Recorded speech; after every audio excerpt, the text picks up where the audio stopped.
ငယ်တုန်းကရက်ကွက်အေးဆိုင်မှာစိုက်ခဲ့ဘူးတဲ့ရေခဲတုပ်ကိုတတိယနေဆူဇန်တယောက်ဒီနေ့သွားခဲ့တဲ့ဘန်ကုတ်မြို့လေကောင်ကခနွန်နွန်ချားဆိုတဲ့ dessert heavenly ကိုသွားလိုက်နော်ဆိုင်မှာကဖာလူဒါရေခဲတုပ်ဗမာရွှေရင်အေးထိုင်းရွှေရင်အေးတရက်သီး only dessert အစုံနဲ့ထုတ်စီအပြင်ထိုင်းနိုင်ငံဗမာမှရှာလို့မရတဲ့မြန်မာနိုင်ငံကအာဟာရပွဲလေးတွေပါရတာနော်ဆူဇန်တယောက်သူ့အကြိုက်မှာလိုက်တဲ့အထက်ကပထမဆုံးရောက်လာတာကတော့ဖာလူဒါပါချူချူဆင့်စိမ့်လေးနဲ့မအီးနဲ့မြန်မာနိုင်ငံကစားနေကြဖာလူဒါအရသာအပြည့်ပြင်ရတယ်နော်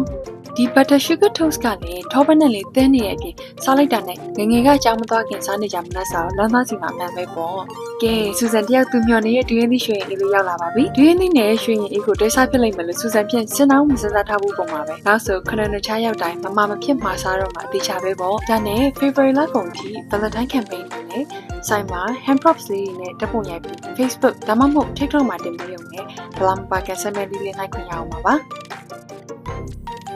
Young Life coupon လေးပြပြီး free ice cream 1 scoop လေးလက်ဆောင်ယူဖို့လည်းမြင်နေနော်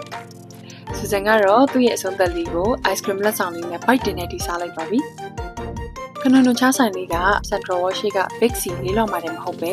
Phoenix Shopping Mall မှာလည်းဆိုင်ခွဲရှိတာမလို့ shopping ထွက်ရင်မော်ဖြည့်ဖို့အကောင်းဆုံးနေရာလေးတစ်ခုဆိုလည်းမမှားပါဘူး Young Life မှာဒီလို Bangkok က promotion တွေလက်ဆောင်တွေပေးနေတဲ့နောက်ထပ်ဆိုင်တွေအများကြီးရှိသေးတာမလို့ ဘိုက်စာတိုင်း Young Life app ကိုဖွင့်ကြည့်ဝင်မေးနေနော်